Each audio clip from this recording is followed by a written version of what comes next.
अजीब school. School वैसे तो खामोश होते हैं, लेकिन आज मैं आपको एक ऐसे स्कूल के बारे में बताने जा रहा हूँ जो सब स्कूल से बिल्कुल अजीब था। ये एक सच्ची कहानी है जो मैं आपको सुनाने जा रहा हूँ। तो कहानी शुरू करने से पहले मैं आपको अपना तारुफ कराते चलूँ कि मैं एक प्राइवेट स्कूल का टीचर हूँ। काफ़ी स्कूल में पढ़ा चुका हूँ। यह स्कूल मेरे लिए नया था। पुराने स्कूल को अलविदा कहकर यह स्कूल ज्वाइन किया था। मुझे पहले दिन ही स्कूल थोड़ा खामोश सा लगा। मैंने किसी को महसूस न कराया और पढ़ाता रहा। कुछ दिन बाद मैंने इस स्कूल के एक पुराने टीचर को कहा, क्या यह स्कूल तुम्हें अजीब नहीं लग रहा?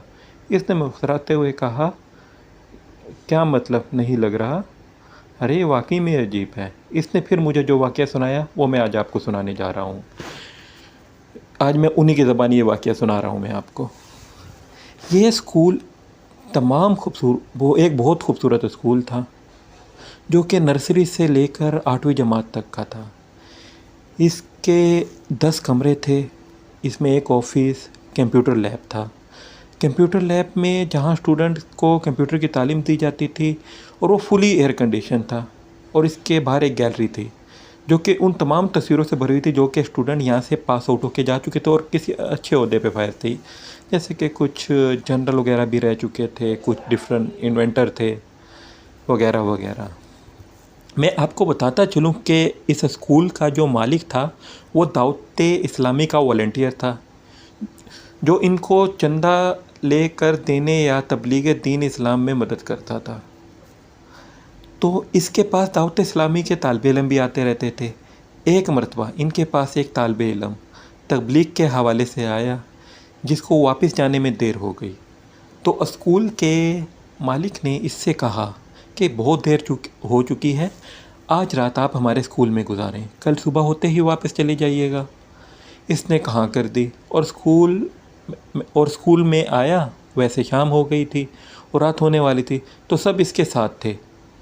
गर्मियों का मौसम था और हमारे शहर में रात 12 बजे बिजली आती थी। तो हम सब बिजली आने का इंतज़ार करने लगे कि बिजली आए तो हम घर जाएं ताकि एयर कंडीशन वगैरह चला कर दे दें ताकि हमारे मेहमान को कोई मसला भी ना हो। जब 12 बजे बिजली आई तो हम एसी चला कर हम सब अपने अपने घरों को आ गए। जैसे ही इस तालिब इल्म को रात के 12 बजे इसको खाना खिलाकर बिस्तर वगैरह देकर इस वीरान स्कूल में अकेला छोड़कर चले गए, क्योंकि स्कूल हमारे घर से थोड़ा ही दूर था। तो हम इसको कह कर गए थे कि अगर कोई भी ज़रूरत हो तो फ़ोन करके बता दीजिएगा। यह कहकर हम रोज़ाना रवाना हुए। जैसे हम रवाना हुए सुबह स्कूल आए तो क्या देखा कि वो तालिब इल्म स्कूल के कमरे के कोने में दुबका हुआ बैठा है और कांप रहा है।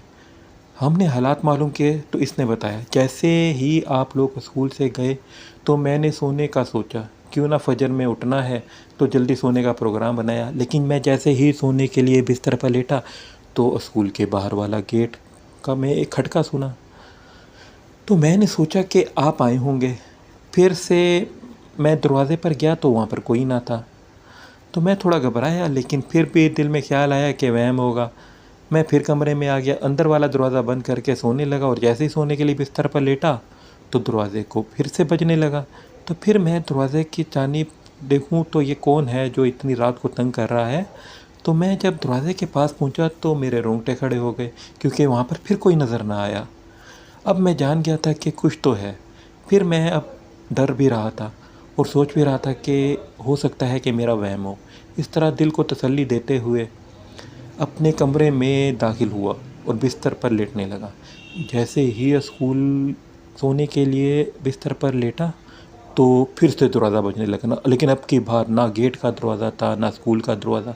अब के बाल उसी कमरे का दरवाज़ा खटका जिसमें मैं मौजूद था। मैं दंग रह गया। स्कूल में मेरे सिवा कोई भी नहीं था और ये दरवाज़े पर कौन है? यहाँ मेरे दिल की धड़कन तेज़ हो गई और मैं डर के मारे विरत करने लगा। मैंने हिम्मत की और दरवाज़ा खोलने के लिए आगे बढ़ा। जैसे ही मैंने दरवाज़ा खोला मेरी रूह कांप उठी।